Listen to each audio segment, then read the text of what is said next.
Marker করে দাও তো। হ্যালো, আসসালামু আলাইকুম, কেমন আছেন সবাই? আশা করছি সবাই ভালো আছেন। দেখো তো আমার ফোনে চার্জ আছে না, কত পার্সেন্ট? গুড। সবাই কেমন আছেন একটু জানাবেন। সবাই একটু জানাবেন আমার কথা ঠিকঠাক শুনতে পাচ্ছেন কিনা এবং বুঝতে পারতেছেন কিনা। তাহলে আমরা কি করব, ক্লাসটা শুরু করে দিতে পারবো ইনশাআল্লাহ। বিষয় নেই।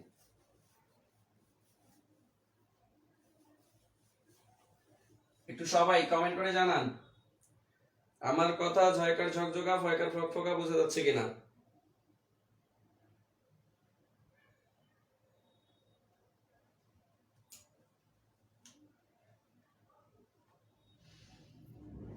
আসসালামু আলাইকুম ভাইয়া। ওয়ালাইকুম সালাম। আসসালামু আলাইকুম স্যার। ওয়ালাইকুম সালাম। ওয়ালাইকুম সালাম। শুনতেও শুনতেও দেখতে পাচ্ছি, ক্লিয়ার শোনা যাচ্ছে। ওকে ঠান, ওকে ঠান। সবাই সবাই তাহলে শুনতে পাচ্ছেন? কেমন আছেন স্যার? আলহামদুলিল্লাহ আমি ভালো আছি। আপনারা সবাই কেমন আছেন? আপনারা সবাই কেমন আছেন একটু জানাবেন প্লিজ। হ্যাঁ, আপনারা ভালো থাকলেই আমি ভালো, এ নিয়ে কোনো সন্দেহ নাই।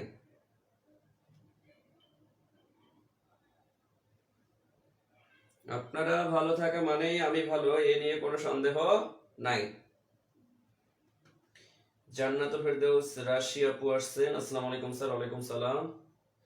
সবাই একটু চলে আসেন ভাইয়া, সবাই একটু চলে আসেন। আচ্ছা, everything is okay. Okay done. Everything is okay হলে আমরা ওকে, কি বলেন? এভরিথিং ইজ ওকে হলে আমরাও কি ওকে? এভরিথিং ইজ ওকে হলে আমরাও ওকে। তাহলে আমরা ক্লাস শুরু করে দেই। হ্যাঁ,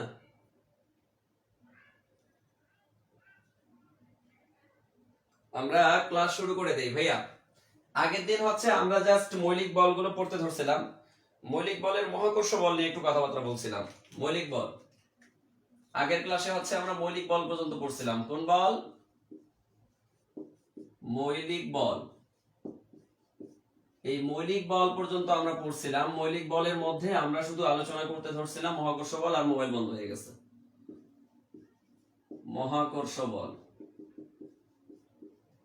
তা আমরা আজকে আবারও মহাকর্ষ বল নিয়ে কথাবার্তা বলবো। তো মহাকর্ষ বলে যে প্রশ্নটা আসে, জাতীয় প্রশ্ন, সেই প্রশ্নটা আমরা শিখছিলাম যে আমরা বলছিলাম বাংলা সিনেমার ডায়লগের মতো এই মহাকর্ষ বলের শক্তিটা। মহাকর্ষ বলের মধ্যে যত বড় বাধাই থাক না কেন, প্রথমে যে শক্তি থাকবে, মনে করেন এখানে একটা বস্তু, এখানে আরেকটা বস্তু, এদের মধ্যে যে আকর্ষণ বল সেটাই কি মহাকর্ষ বল। কারণ ম ফর মহা, ম ফর মহাবিশ্ব, মহাকর্ষ মহাবিশ্ব, মনে রাখবেন মহাকর্ষ মহাবিশ্ব। মহাবিশ্বের যে কোনো দুটি বস্তুর মধ্যে যে আকর্ষণ বল তাকে কি বলা হয়? মহাকর্ষ বল বলা হয়, তাকে মহাকর্ষ বল বলা হয়। এবার প্রশ্নটা কোথায় আসে? প্রশ্নটা হচ্ছে এই দুটো মহাকর্ষ বলের ভেতরে যদি এরকম দেওয়াল থাকে, বাধা থাকে, তো শুরুর দিকে তাদের যে আকর্ষণ বলটা ছিল, এখন কি তাদের আকর্ষণ বল কমবে, বাড়বে, না সমান থাকবে? বলেন, একটু কমেন্ট করেন দেখি মনে আছে কিনা আপনাদের। এখন কি এদের মধ্যে মহাকর্ষ বলের মধ্যে, একটু মনোযোগ দেন, এই মহাকর্ষ বলের এই যে দুটো বস্তু, এই দুটো বস্তু যখন স্বাভাবিকভাবে এইভাবে ছিল, এতে করে তাদের যে আকর্ষণ বল ছিল, এখন কি তাদের মধ্যে আকর্ষণ বল কমবে, বাড়বে, না সমানই থাকবে, আগের মতোই থাকবে? বলেন। মনে করেন আগের আকর্ষণ বলটা ছিল মনে করেন 5 নিউটন, এখন কি 5 নিউটন থাকবে না কমে যাবে? একটু কমেন্ট করবেন সবাই, বলেন বলেন বলেন বলেন বলেন। আচ্ছা, একজন বলছেন একই থাকবে, গুড।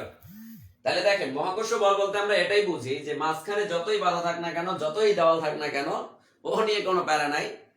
মহাকর্ষ বল প্রথমে যা ছিল, মাঝখানে যদি 1000টা দেওয়াল আসে, তারপর আগে যতটুকু ছিল এখনো ততটুকুই থাকবে, অর্থাৎ আকর্ষণ সমান থাকবে। আকর্ষণ কি থাকবে? সমান থাকবে। গুড। এই যে ভাইয়া, আচ্ছা পিডিএফ পান নাই। আচ্ছা, আমি সায়েন্সের পিডিএফটা আজকে আবার দিয়ে দিব বলি।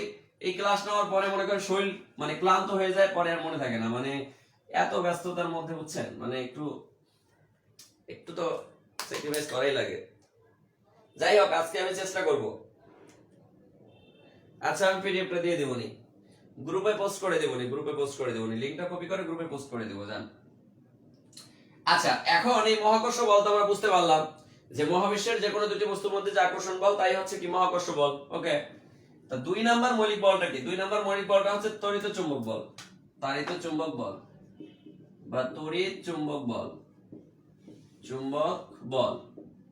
ভাই এই তাড়িত চুম্বক বলটা আসলে কি রকম দেখেন। তাড়িত চুম্বক বলটা হচ্ছে যে এরকম, যে দুটি আহিত চার্জ কণিকার মধ্যে যে ক্রিয়াশীল বল, যে ক্রিয়াশীল বল, মনে করেন দুটো চার্জ আছে, এখানে একটা চার্জ, মনে করেন এটা হচ্ছে Q1 চার্জ, এটা হচ্ছে Q2 চার্জ, এটা হচ্ছে Q2 চার্জ।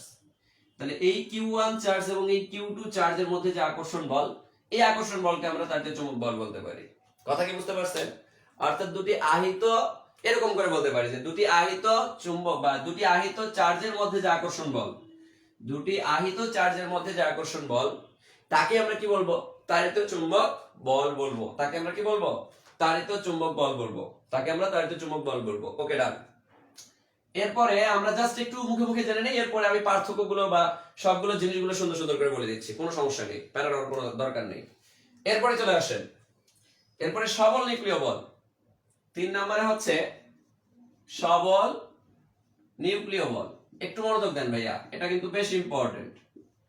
সবল নিউক্লিয় বল, এই সবল নিউক্লিয় বলের জাস্ট সংজ্ঞাটা বলতেছি, এরপরে বাকি ভেতরে জিনিসগুলো বলতেছি। যে শক্তিশালী আকর্ষণ বল নিউক্লিয়াসের মধ্যে কি করে? কাজ করে এবং নিউক্লিয়াসকে আটকে বা ধরে রাখতে পারে, তাকে শক্তিশালী বল বলে। মানে ব্যাপারটা আমি বলি, সবল নিউক্লিয় বলটা কি?